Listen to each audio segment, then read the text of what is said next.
दोस्तों, लोग आम तौर पे हेयर फॉल या हेयर शेडिंग और हेयर लॉस में कंफ्यूज हो जाते हैं। दोनों हेयर लॉस को और हेयर शेडिंग को एक साथ समझते हैं। आज के वीडियो में हम यही जानेंगे कि हेयर फॉल और हेयर लॉस में क्या फ़र्क होता है और समझेंगे इनकी बारीकियां। बने रहिए मेरे साथ इस वीडियो में।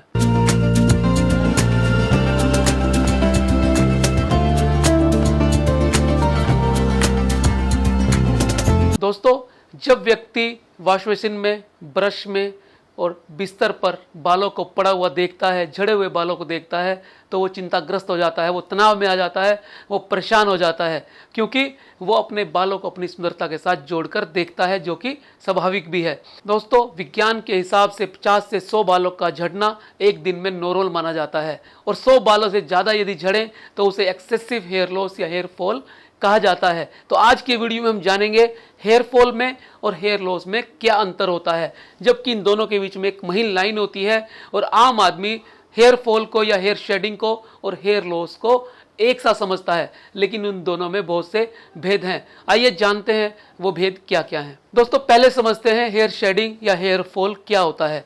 जब हमारे बाल नॉर्मल अवस्था में झड़ते हैं तो उसे हेयर फॉल या हेयर शेडिंग कहा जाता है। हमारे सिर में 1 लाख बाल होते हैं और बालों का एक जीवन चक्र होता है। इस जीवन चक्र में बाल 3 अलग अलग फेजेस से गुजरता है, जिन्हें हम एनाजन, कैटाजन और टेलोजन फेज कहते हैं। और जब बाल झड़ता है तो वो टेलोजन फेज में चला जाता है। दोस्तों, एक बाल की उम्र 2 से 6 साल की होती है। इसे हम एवरेज 3 साल का मानते हैं। इसमें एनाजन फेज सबसे लंबा होता है, जो लगभग 2.25 साल का होता है। टेलोजन फेज 3 महीने का होता है और कैटाजन फेज मात्र 3 हफ्ते का होता है।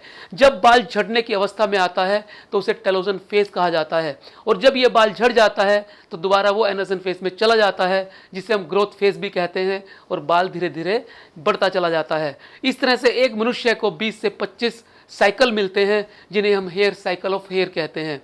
इस साइकिल के दौरान टेलोजन फेज में बाल झड़ जाते हैं, जिसे हम हेयर फॉल या हेयर शेडिंग कहते हैं। अमूमन 50 से 100 बाल एक आदमी के एक दिन में झड़ना विज्ञान सम्मत माना जाता है, यानी ठीक माना जाता है, उसमें कोई नुकसान नहीं है, इतने बाल वापस आ जाते हैं। कई बार ये हेयर फॉल ज़्यादा बढ़ जाता है, जिसे हम टेलोजन इफ्लियम कहते हैं। इसमें बाल 100 से ज़्यादा झड़ते हैं। इसके बहुत से कारण हो सकते हैं, जैसे स्ट्रेस हो सकता है, या फिर वेट लॉस करना हो सकता है, या फिर किसी बीमारी का होना हो सकता है, जैसे कोई high grade fever, typhoid, dengue, malaria इत्यादि, और या फिर किसी सर्जरी के दौरान भी बाल झड़ सकते हैं, सर्जरी के बाद भी झड़ सकते हैं। मदर जब बच्चे को पैदा करती है, जन्म देती है, तो उसके बाद भी बाल झड़ जाते हैं। न्यूट्रिशनल डेफिशिएंसी की वजह से भी बाल झड़ जाते हैं, और ये सेल्फ लिमिटिंग होते हैं। ये बाल 2 से 3 महीने में अपने आप आना शुरू भी कर देते हैं, परंतु कई बार ये फेज लंबा चल जाता है, जिसे हम क्रोनिक टेलोजन इफ्लियम कहते हैं, जिसके अंदर मेडिकल इंटरवेंशन की आवश्यकता होती है, हमें डॉक्टर की सहायता की जरूरत होती है, वरना टेलोजन इफ्लियम अपने आप ठीक हो जाता है। इसे ही हम हेयर फॉल या हेयर शेडिंग कहते हैं। और दूसरा, आप जानते हैं हेयर लॉस के बारे में।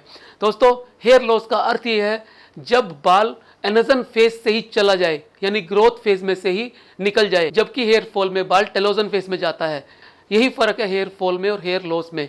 हेयर लॉस में बाल एनाजन फेज से निकलता है। इसके भी बहुत सारे कारण हो सकते हैं। पहला कारण है हेरिडिटरी, जिसे वंशानुगत कारण कहते हैं। यदि माता पिता में से या फैमिली में से किसी के बाल कम हैं और पतले हैं तो एनाजन इफ्लियम हो सकता है और बाल पतले हो सकते हैं, जिसे हम जेनेटिक हेयर लॉस या एलोपेशिया एंड्रोजेनेटिका कहते हैं। इसके अलावा यदि इम्यून सिस्टम रिवर्स काम करना शुरू कर दे, जैसे एलोपेशिया रियाटा या पैची हेयर लॉस या बालों में कीड़ा लगना में होता है, तब भी बाल एनाजन इफ्लियम स्टेज में जाते हैं और पैच के रूप में हेयर लॉस होना शुरू हो जाता है, जिसे आम भाषा में बालों में कीड़ा लगना या पैची हेयर लॉस कहा जाता है।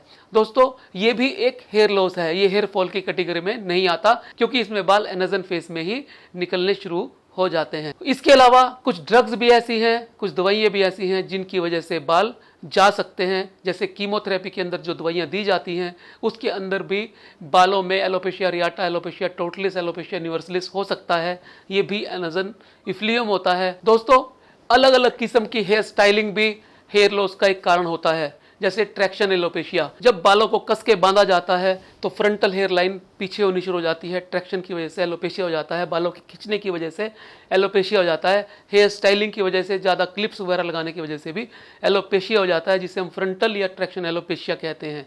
ये भी हेयर लॉस की ही एक टाइप है। दोस्तों, इसके अलावा हार्श केमिकल इस्तेमाल करने से, जैसे शैम्पू, सीरम या अलग अलग बालों को सुंदर दिखाने के लिए जो प्रोडक्ट्स इस्तेमाल किए जाते हैं, उनसे भी हेयर लॉस हो जाता है। वो भी एनजन एफ्लियम या हेयर लॉस की कैटेगरी में आता है। और दोस्तों, एक बीमारी होती है जिसे हम ट्राइकोटिलोमेनिया कहते हैं, हेयर पुलिंग डिसऑर्डर, जिसमें व्यक्ति अपने ही बालों को खींचना शुरू कर देता है।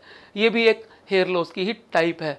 तो ये इस तरह से बालों का एनजन फेस में ही चला जाना हेयर लॉस कहलाता है, और बालों का डिफ्यूज फेज में या टेलोजन फेस में चला जाना हेयर फॉल कहलाता है।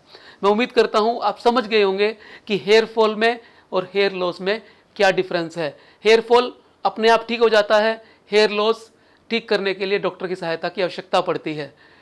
हेयर लॉस के कारण अलग हैं, हेयर फॉल के कारण अलग हैं। हेयर फॉल को टेलोजन इफ्लियम कहते हैं, हेयर लॉस को एनजन इफ्लियम कहते हैं। तो दोस्तों, इस तरह से दोनों में भेद किया जा सकता है। यदि आपको लगता है ये वीडियो सबके काम आ सकता है, क्योंकि लोग आमतौर पे कंफ्यूज रहते हैं कि हेयर फॉल और हेयर लॉस में क्या अंतर है, तो आप इसे शेयर करना ना भूलें और चैनल को सब्सक्राइब कर लें और नोटिफिकेशन बेल दबा दें ताकि कोई भी वीडियो आपसे मिस ना हो। नमस्कार।